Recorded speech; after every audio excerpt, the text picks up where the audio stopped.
Okay, everybody, welcome back to another episode of To the South. This is episode 3, and we are going to begin.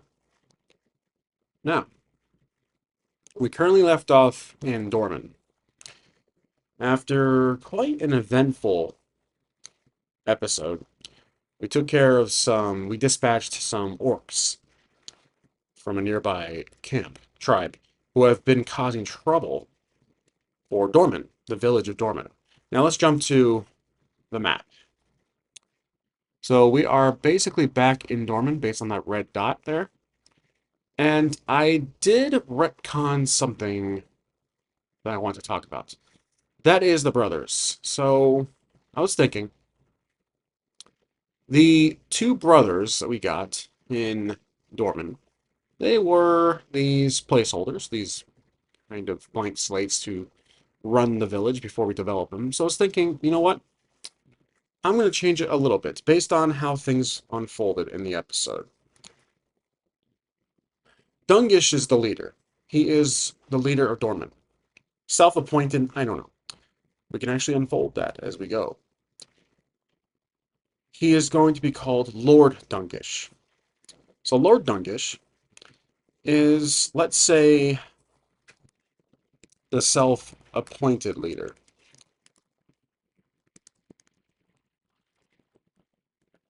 of Dorman.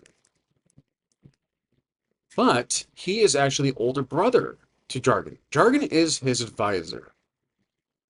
So if we look at these two now, Dungish is the heavy drinker. He is the muscle. And Jargon is the younger brother of Dungish. And he handles the bookkeeping of Dorman. So I was thinking, slight conflicting chemistry here. Jargon at first looks like this kind of stylistic, egotistical individual, flashy, dresses very flashy and fancy, talks very elegant, which actually I probably should add to his character. But he lives in the shadow of his brother. And as you can see here, he handles the bookkeeping of the town, of the village. So that could turn into a subplot in the future. But for now, we left off in the tavern of Dorman. We got our three bennies here, represented by Nuka-Cola caps. I was thinking about how the conversation should go. So I did have a I did have one in mind last episode, but let's expand on it a bit. So both Dorman, Lord um, Lord Dungish of Dorman and Mortar are sitting in at the bar, just getting some rest after that scuffle with the orcs, and they will be talking about the following. Let's roll to see what they're talking about. Whoops, sorry about that. We'll get to the actions here. There we go. We have 59. That's gonna be take, and then 77 for theme problem. I think, oh, that makes sense. Take problem. The problem is the orcs. The problem is the orcs taking things. And Dungish is mentioning how they seem to be very good at it. They have struck the village several times this week, taken vital resources, food, water, beds, cots, uh, farm animals, anything that has to do with basic needs, clothing, they've taken. And they have typically have an assortment of blunt weapons. They don't have anything fancy like bows, rapiers. nice, cleaned, sharp swords. They typically just have blunt weapons, like clubs or something, very rudimentary weapons. And Dongish is emphasizing that. He's just seeing this strange pattern of these raids that happen often on the west side, and he's worried that they're getting smarter when they break in. And so Mortar is he's tired. He traveled afar. We traveled all the way from Corwood, which again, I have to mention, is about more than halfway in the Northern Island. So we definitely have gone uh, on travel, though on horseback, but still, we ran into that wild beast earlier, and that obviously took some stress. Right now, Mortar is relaxed. He has no stress accumulated, and like I said, we have our 3 fate points, 3 Benny Fates, Fate Bennies. Still thinking about a nickname for these. 3 caps. Hell, might as well blend the 4th game into this, and that's the Wasteland RPG, Fallout RPG. So Mortar is trying to figure out if he's balancing his objective, which is to find Wolf. That's basically his high concept. We have to invoke that. I'm sorry, not Wolf. Mortar is balancing his current objective and the needs of this village that has provided some level of hospitality to him.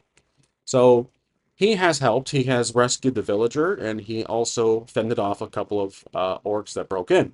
So he felt like he's done his part. But there's still an inkling. There's still a small um, part of him that wants to stay and help even more.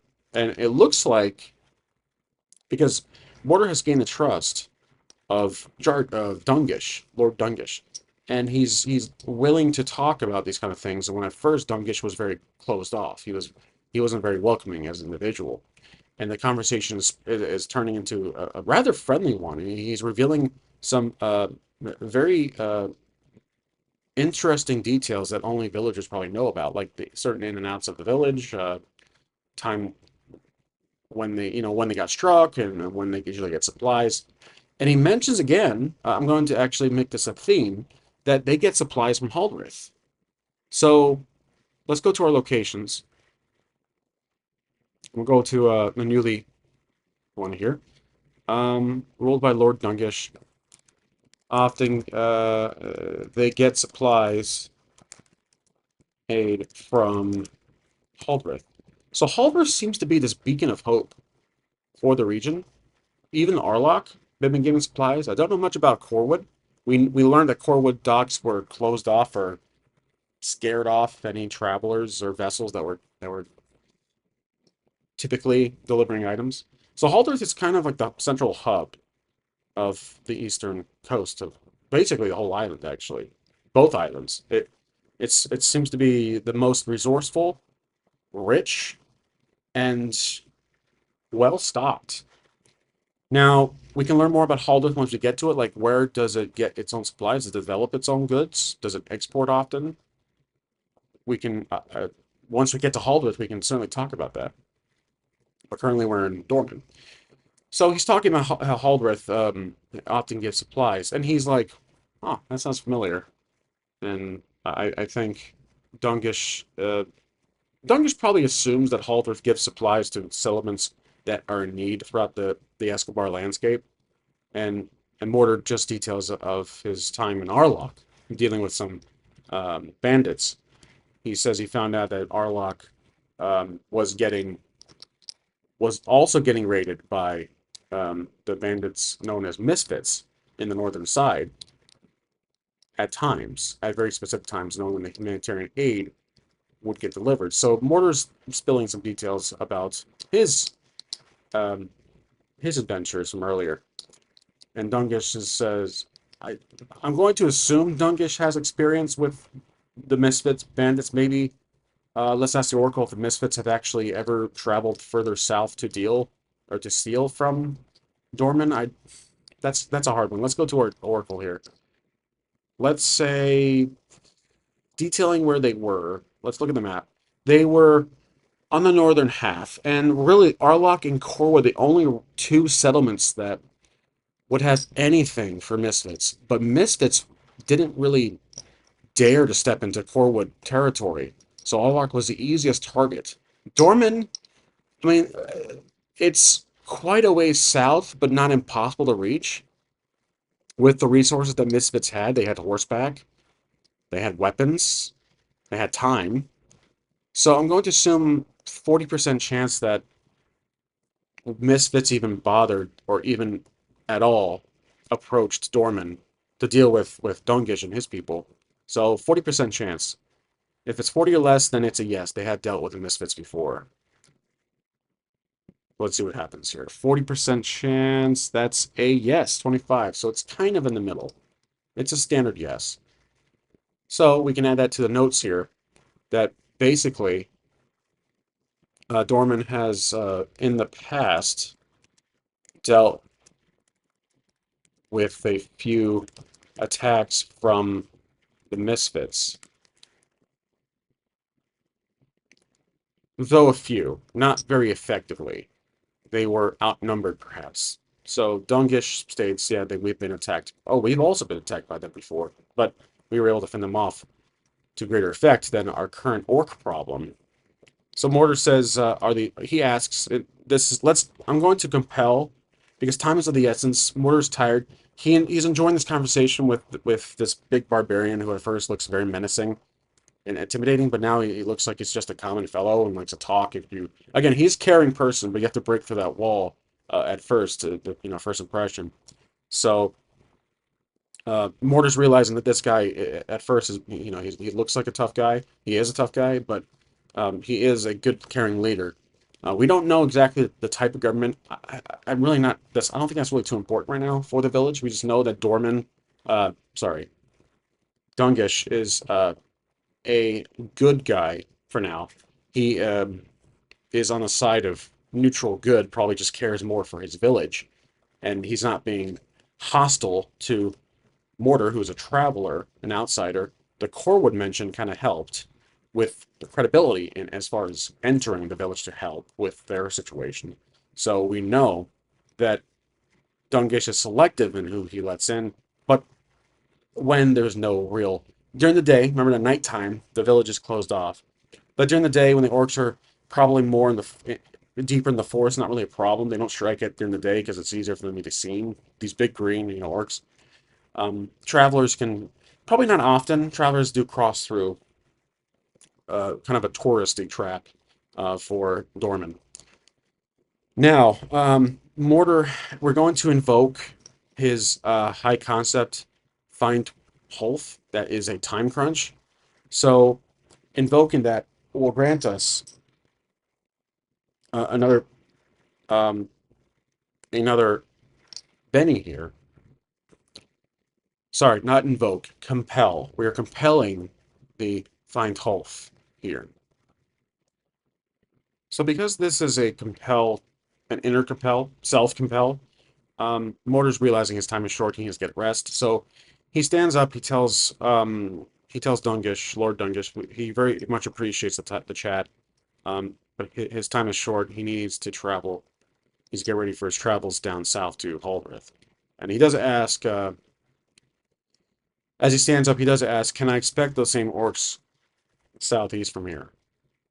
And I have to ask the Oracle here. I think probably not likely. So 25% chance the orcs will be a problem. But let's say, do generally the orcs have any presence there? 25, and that's a yes. It's okay. Though a small yes.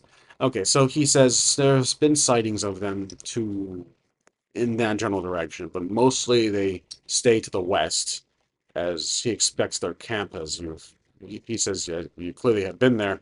They typically do their operations to the west. They're not exactly the smartest of creatures.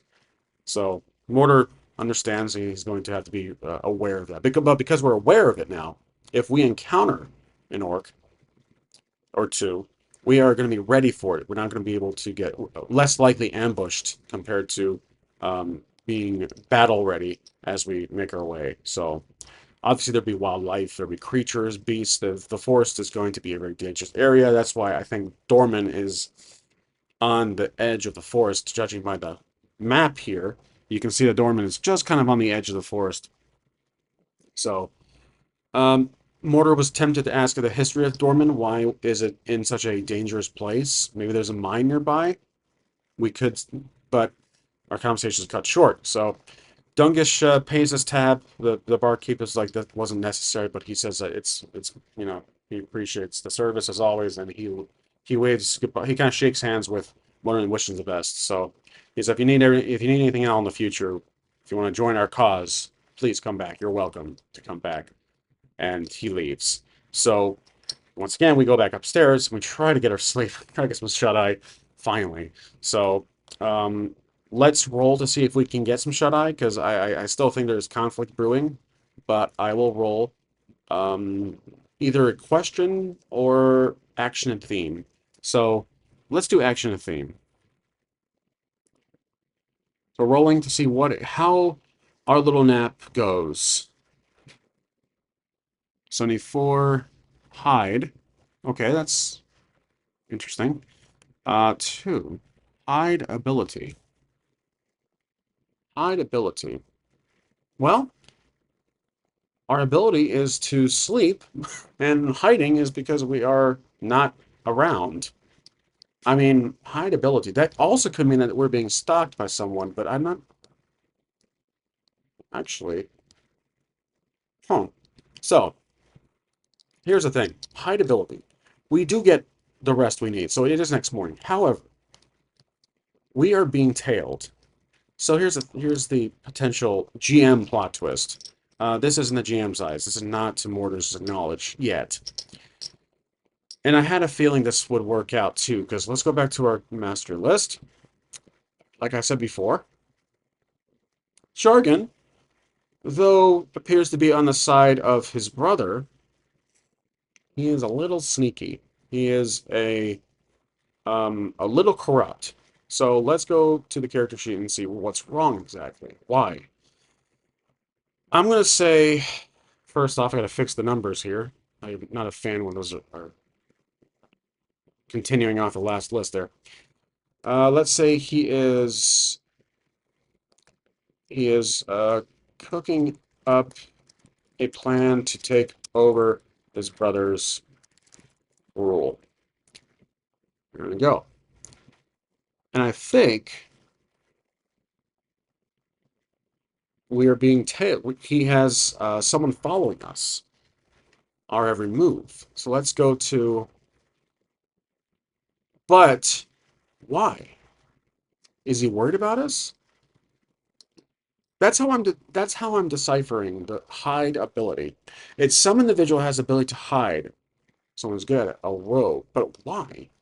What would Jargon have? What would the advisor Jargon have? Um, what reason would he have to put a tail on us? Someone keeping a close eye. Let's keep that in mind. I don't think it applies just yet, but let's say someone is following us. So we wake up the next morning. We pack up our things.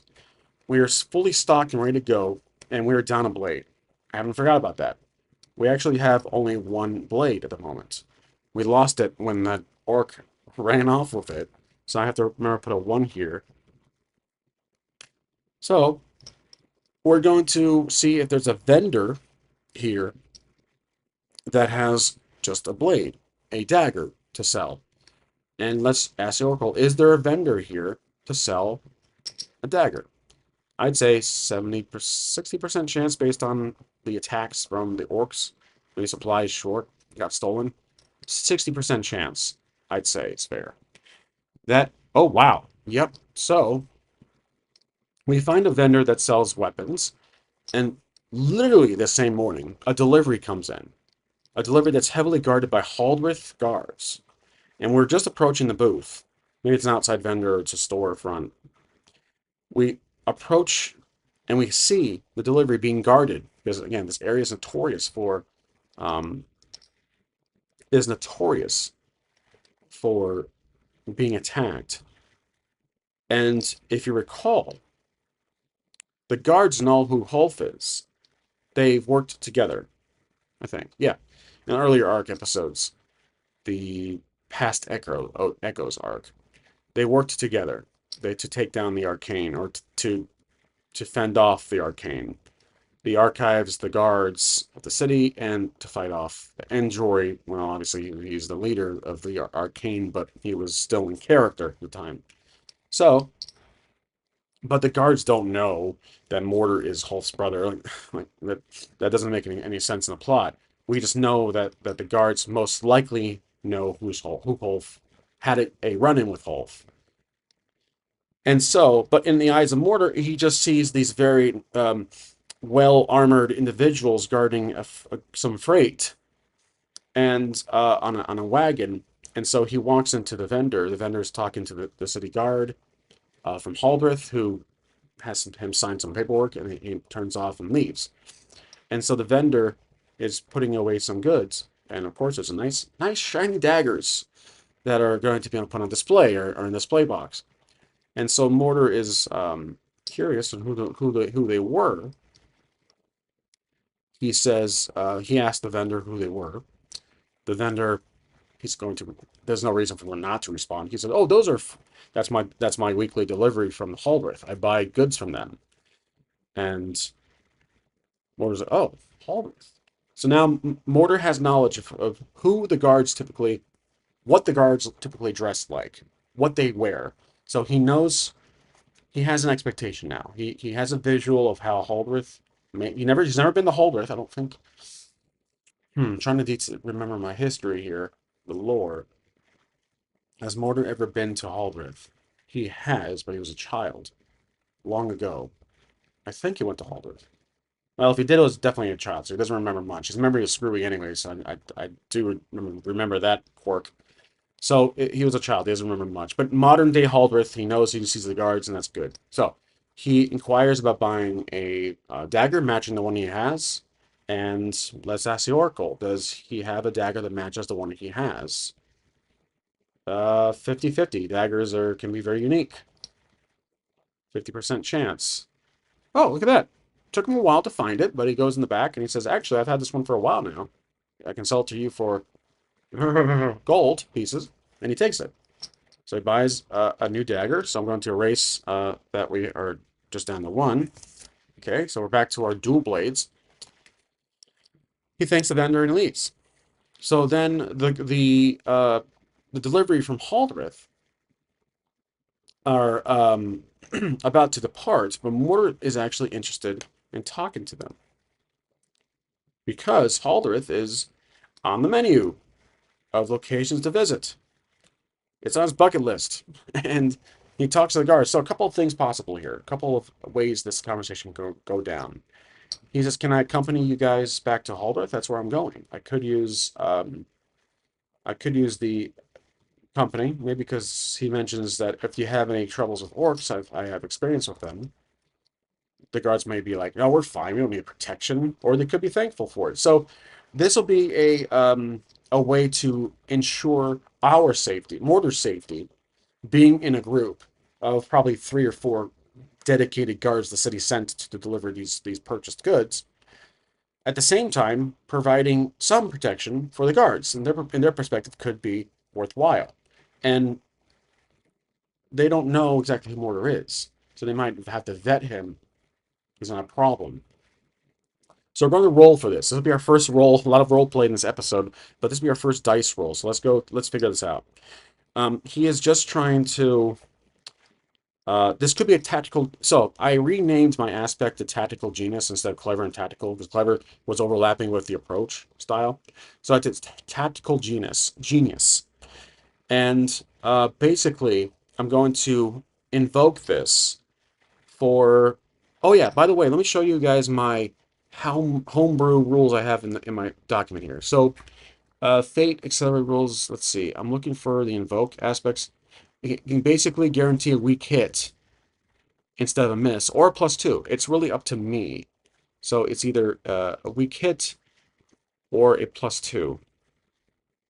I'm thinking of doing for this moment, let's just do a +2. It's really either or. It just depends on the spur of the moment. So we're rolling for +2. We're invoking it. So I'm going to spend the cap on that aspect. And we're basically using our clever approach because he is trying to be clever with this to his own advantage, and also it's going to be helpful for them. But he's using it for his own gain to provide um, some protection for himself back to Halbert, because we have to go all the way back. We have to go here, and they obviously have a boat of sorts that they used to jump the divide. I don't think there's a bridge. Maybe there is a bridge. Let's check the timeline because we have to figure this out realistically. They had time to build a bridge since the divide. So we have the Great Rift, which is year 50, and present day, that's 30 years. 6, 7, 8, it's 30 years. Of course they probably had a chance to build a bridge. But we can actually ask the Oracle if they had time to build a bridge. So, do they ever build a bridge? I'm going to say 90% chance. Very, very likely. 90% chance. Yep. Okay. So there is a bridge. There won't be any. That's definitely a big bridge if you guys see the map there. So, yeah, there's a bridge. Okay. So there's no boat. They didn't take a boat from South to North Island. So we're rolling +2 plus clever, which is +1, so that's 3 total on this roll. We're trying to um, convince them to let us join. Let's say there's just a conversation summed up in this roll. We provide it. They vet us, like who we are, where we're from, like why do you want to do this. We give them details of who we are, where we're from, Corwood. We are on our way to Halder to look for someone, to look for his brother. And I don't know if Mortar's actually going to mention his name. Should Mortar mention his name? Yes, of course he should. This would be a huge plus because they know the name Holf. If he mentions Holf, this could change the whole game. The guards would be like, "You're brothers of Holf?" And I think at first Mortar's like, "I'm looking for someone named Holf. I'm looking for a brother of mine. I'm looking for someone." And they're like, "Who are you looking for?" Let's roll for it. Let's see how it turns out. I think this could. The Holf mention actually is a free aspect, the high concept. So not only tactical genius aspect, but find Holf. I think this guarantees a weak hit. +2. So we're doing weak hit and +2. So on a miss, it's a weak hit, guaranteed. But we're doing a +2 here. And then clever +3. So let's roll for it. And there we go. Rolls right when oh wow. Okay. So 9. Oh, that's a strong hit. Perfect. I mean, unfortunately not matches. I was actually hoping for matches, but I'll take it.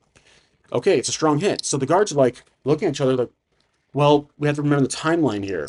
This is happening at the same time. If this is happening at the same time as the near the middle point of Past Echoes, then they have met Hulf, and Hulf helped them against the arcane attack. So I'm going to say that they are indeed have. I'm going to just say it. Yeah. So they all look at each other and you are looking for Hulf? He is the great Hulf of Ashford. And Porter's like, you guys know Ulf? You guys know this guy? And they're like, yes, we know this guy.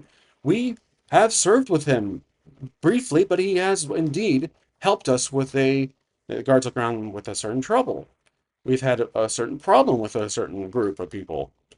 And Holf is like, or Mortar's like, this is amazing. I did not expect this at all. Maybe he slightly expected it, but he's this basically um, this this proves that Holf is alive. So Mortar starts to like wipe away some tears, like, my brother's alive. I can't believe this. My father was right. And the guard's like, your father? He says, yes, my father, our father. Holf is my brother. Holf is the oldest brother.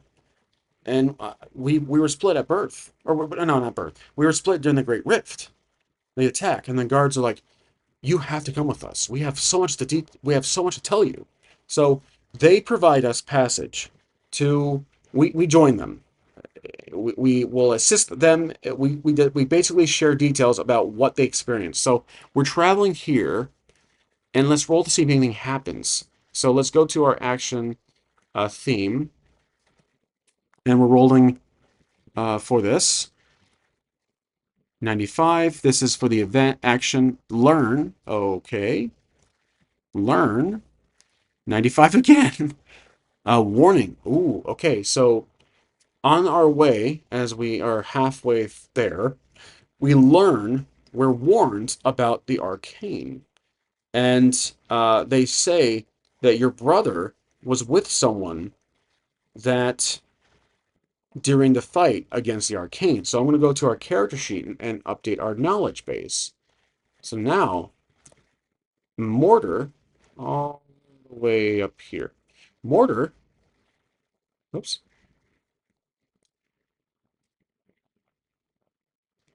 There we go. Sometimes the aspect ratio gets a little out of whack. Okay, so Mortar knows Wolf uh, was in Haldreth due to the guards, due to recent, due to meeting guards in Dorman. He knows of the arcane incident. So now because he knows that, that could be a great little run-in in the future, the arcane. So the guards tell him as they travel, they don't talk all the time. They discuss, they share the details of that bout. They said they were part of that group of guards that were ambushed or attacked, scuffling in the market square, if you remember that. Holfa intervened. And they detail how his brother helped them along with someone else to fend off. Now, do the guards remember Jory? Jory was very much in the shadows here. I think Jory, well, actually, I can't recall exactly how involved Jory was in the spotlight. So this was Jory. This is not Edrin. I almost confused him for Edrin for a second, but Jory is not related to them. He's just a companion. The eventual plot twist that he was actually the leader of the Arcane. So I'm going to say that they knew of Jory, knows the Arcane incident. Jory was there, but not who he was. So I'll put that in bold right there. Okay? So that was actually a great use of the aspects there. And he is very appreciative of this. He says he thanks them for letting him provide, say, passage to Haldreth, and that once he gets there, he's going to speak to the consul. So, oh yeah, that's right, the consul. So he knows, the guards tell him to meet knows of the consul of Haldreth. Like I had mentioned some time ago in the last Talk video, the lore of Escabur, the government of Haldreth is a theocracy. So it's like a board members have like 12 religious figures, and they run 12 or so. They run the city, though it's on good terms. And the archives group is kind of an extension of themselves, but they are like an independent agency almost, but they obviously have their own agenda. And then there's Arcane, who is also a problem. So he knows of the consul now. He says if you go talk to the consul and mention who you are and who you're looking for, they should be able to help you. But they don't mention the archives. I don't think they mention archives. I'm not going to add that to the list here. They don't talk about the archives. They talk about the incident. Even though the archives were there, I don't think the guards are. I don't think they are maybe not allowed to talk about the archives. The archives are pretty secretive. Well, actually, I haven't really. I don't think we really dove into that. How much in the public's eye are the archives? So let's go check the archives out. The archives, let's see, can collect some research. The clouded history of Escabur, collect magical artifacts, operates beneath the main library of Haldorf, has unknown amount of operatives, has a vast influence at key settlements. Oh, I forgot about that. Operates from under bureaucratic leadership. Not well. Well, let's ask the Oracle. 50-50. Are they well known in the city of Haldorf? In the public's eye, basically. Does the public know they exist? That's a negative. Okay, they do not know. Not well known. Oh, here we go. Not much in the public's eye. So, or let's just say the public does not know much about that. There we go. Okay. So we are crossing over the bridge, and we are now at the walls of Hallbrith. I want to do a plot twist here, just for fun. So let's go to our plot twist and see what happens. If I don't like it, we may just stay on course. But let's see what happens. 89. Let's see. Two seemingly unrelated situations are shown to be connected. Right. Our venture south and the guards are looking for Hulf, and they know who Hulf is. That is the plot twist. I think that's already. This has already been opened. This door has already been opened.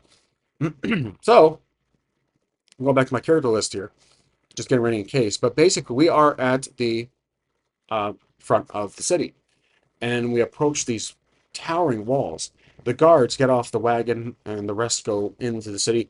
One guard tells the other guards, says that he whispers into the guard's ear, and the guard looks over at us, the station guard, who's on not patrol, but he's on literal guard at the door.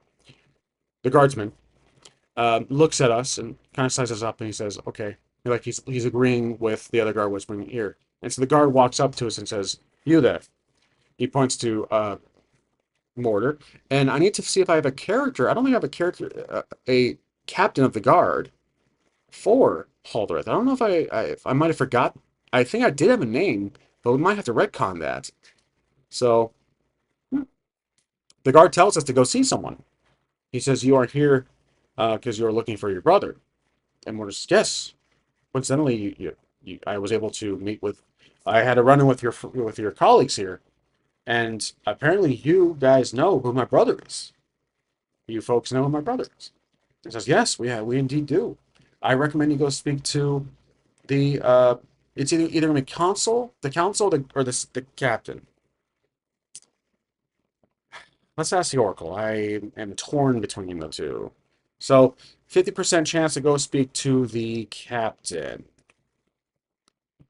50% chance the captain. That, oh my gosh, nope. Okay. So that's a strong no. They said, they walks me, you have to go speak the consul right away. Your presence here is to their, um, is to their interest. And it's being flagged for investigation. He's talking, I don't know, he's talking very formal, like a program. He says, your presence here um, brings much unrest to our city. And the other guards are concerned. So this one guard is very pushy, but he says, you must go see the consul. So Mortar agrees, okay, I will go, no problem. And that's where we'll close off the episode. So we are officially at Haldreth. We arrived, and we are going to be led to straight the consul of Haldreth to go speak to them. This is going to be very political, bureaucratic. This is like the last time because Mortar does not know his family lineage is this special to the consul. He has no idea what he's in for. So we're back to 3 caps with nothing. Again, we got one, we paid one. So that's it for this episode. And as always, thanks for watching. I'll see you guys in the next one. Please rate, share, and comment. Thanks for watching. Hope you enjoy.